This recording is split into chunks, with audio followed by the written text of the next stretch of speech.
welcome you to the latest edition of Boxed In, a tier list where we go through the different divisions in world boxing and put people in their place. And this week, through Joe's choice, it's the Cruiserweights. I'll start with the world champion in Yuniel Dorticos, the KO doctor, the Cuban. He's a scary man. He's obviously very experienced and he uses his power smartly. That's the thing that stands out for me. For example, in his last fight, he was very smart and clever in how his game plan was coming into the fight. So that they'd tire, and then in the latter rounds, he just bang, hit him with a nice hook, and it'd be game over. He does that on multiple occasions. Like, he's so smart and he makes his opponents tired almost every single fight, and every time he knocks someone out, which is most fights, that's his tactic, and he uses it so cleverly.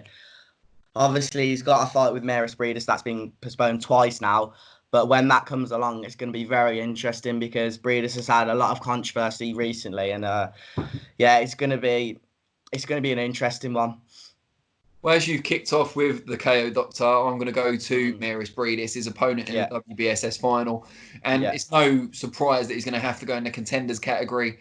It feels weird not calling him a world champion, but obviously he didn't win the WBO belt against Krzysztof Glowacki. Controversial ending to their WBSS semi-final, although he advanced in the tournament. Glowacki will fight for the vacant belt against Lawrence Okolie.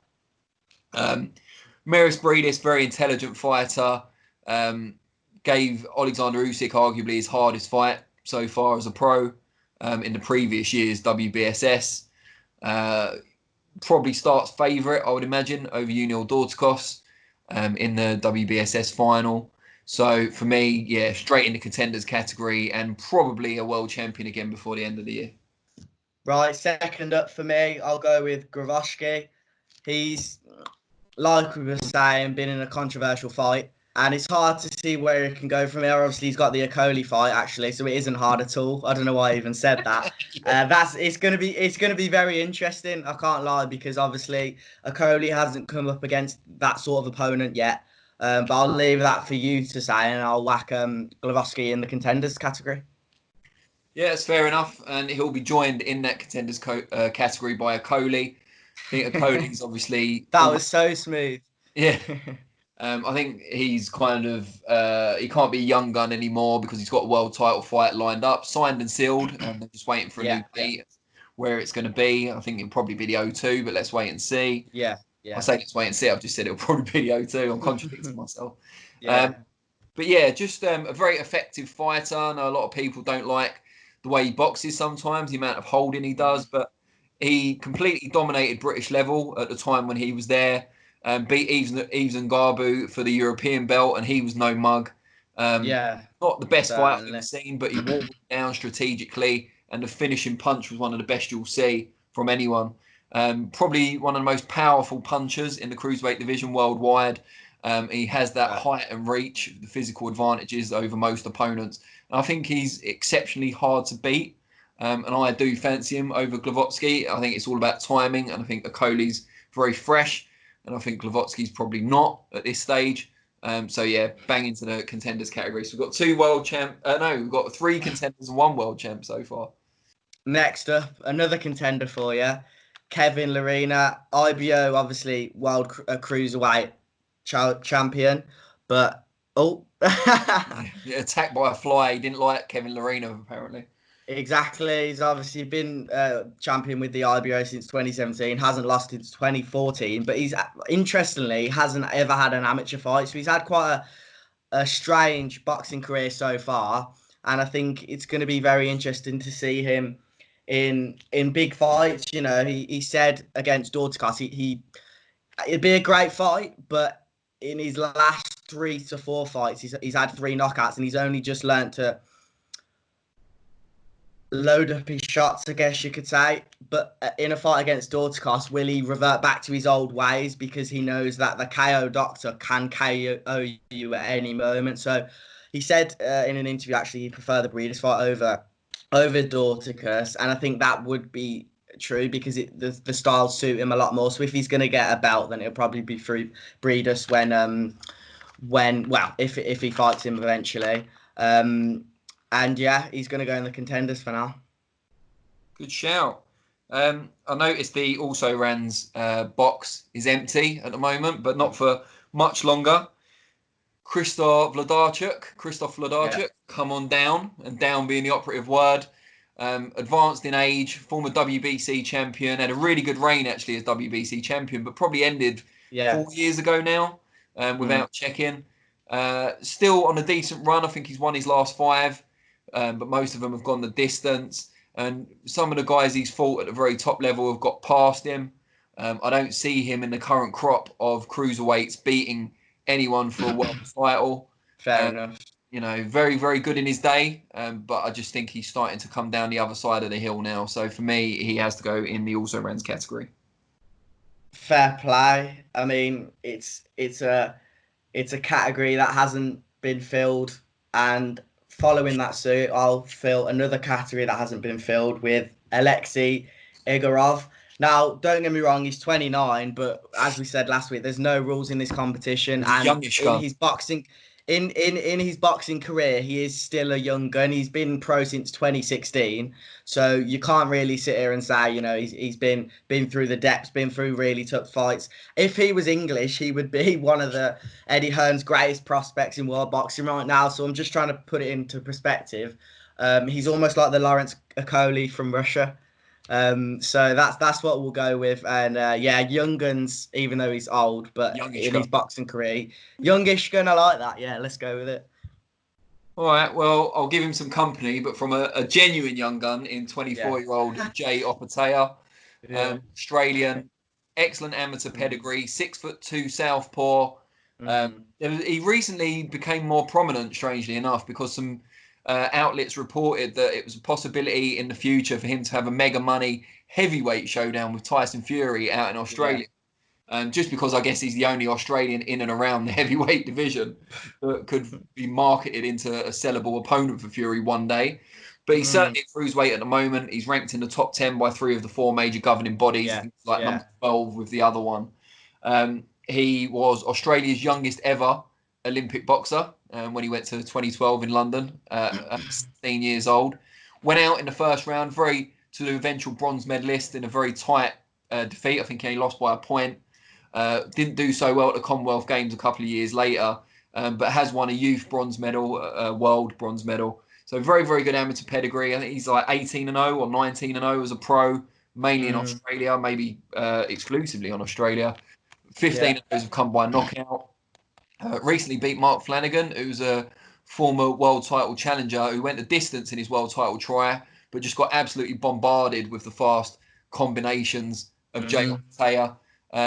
Who's also beaten the likes of veteran Daniel Aman and people like that. Still needs that real big test. Maybe if he gets like a world title eliminator, that will come. But just looks a really exciting prospect and really entertaining to watch as well. And obviously that's important. So definite young gun on the fringes of becoming a contender. Good choice, to be honest. I haven't actually seen an Australian fight before. Interesting fact that no one cares about, but they do tend to fight a lot over in their home country. But onto my second from last pick? Yeah, second from last pick. My last pick was an Alexei. This is also an Alexei in Alexei Papin. Obviously, just come off a loss to. Before I say the name, when I was watching this fight, right, the commentator said Makabu, the other commentator said Makabu, and then the fight announcer said Makabu. So, have you ever spoke to him? Have you got like a proper pronunciation of his name, or like which of the 3? I'm pretty sure it's Makabu. Yeah, I did think so. The Makabu, I was like, pardon? Yeah, having spoken to his brother, I've never spoken to Ilunga Makabu, but I've spoken to Martin Okolie, who's his brother. And Yeah, so obviously coming off the back of that loss, he's not going to go in the also rans. He's not a young gun, and he has to go and contend. He's been in fine form before that. He's shown that he's still a proven cruiserweight. And I think next up for him, Michal Silak, the Polish fighter, who's just lost to him also, would be a great fight to determine, who stays a real contender in that division. I think that would be great to see that fight and next up, hopefully soon. Yeah, it's a good call. And in in the tradition of great segues that we've had for this episode, I'm going to immediately move on to the WBC World Champion, who obviously slots straight into that category. Yeah. Ilunga Makabu, as we've just decided it's pronounced. That's the SecondsOut version anyway, whether it's right or wrong. Won the WBC belt at the second time of asking. A lot of people watching this will remember his first try at Goodison Park. As a Liverpool fan, I'd like to think nothing good ever happens there, but unfortunately, in this case, I'm wrong because Tony Bellew put on an incredibly explosive performance, got off the deck to beat Makabu, who I think was unbeaten at the time. I'll have to double check. Yeah, he was. But yeah, just a really good night for Bellew. 95% sure, yeah. But Makabu's rebuilt really well. He hasn't got a massive promoter behind him, but he's won a lot of fights on the road, not against Bellew. That didn't dissuade him from fighting opponents in their own countries. He obviously got the world title win against Sislak at home in the Congo. But that, had a couple of really good fights. I think one out in Russia. He won there, obviously. And just a very good fighter technically. His movement, his head movement, his upper body movement is particularly good for a cruiserweight. And fast hands. And obviously a big puncher as well. He had that crazy shootout with Kudryashov before returning to Russia for the next fight. And the Kudryashov fight, he just kind of was bombarded for a couple of rounds, tucked up, moved, did really well to survive it, and then just took over with his better boxing, more clinical punches. So he's still quite young as well. I think he's a very good fighter, and I wouldn't rule him out against any of the other champions at this stage just because of what happened against Bellew. I think Bellew would have beaten any cruiserweight that particular night, except maybe Usyk, obviously. Yeah, Bellew was a different man. When sometimes you just cannot stop the unstoppable, and that night when you're performing at your childhood ground, like it's one of those nights, I guess. And I think, as you were saying before, the fight he had in Russia, I think that was against Papin, the one I was just talking about. A great fight that was. Leads me on to my last pick, Arsene Goulamirian. I won't lie, I don't know too much about him. He doesn't speak great English as well, so it's hard to find out an awful lot about his career, but I do know obviously he's WBA world champion, 26-0, and he's looking really exciting. He's just come off a win to Ben Gennaro,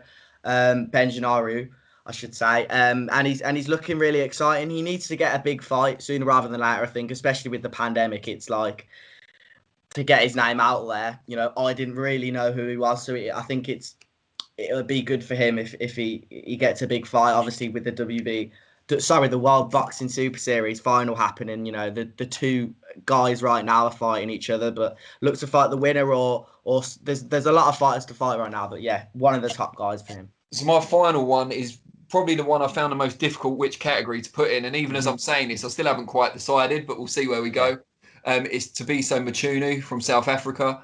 Had a bit of an up and down career, always mixed in really, well not always, but in recent times mixed in really good company.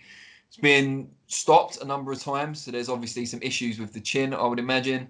But lost in good company mostly. Lost a decision to Tommy Oosthuizen, but beat him clearly in the rematch.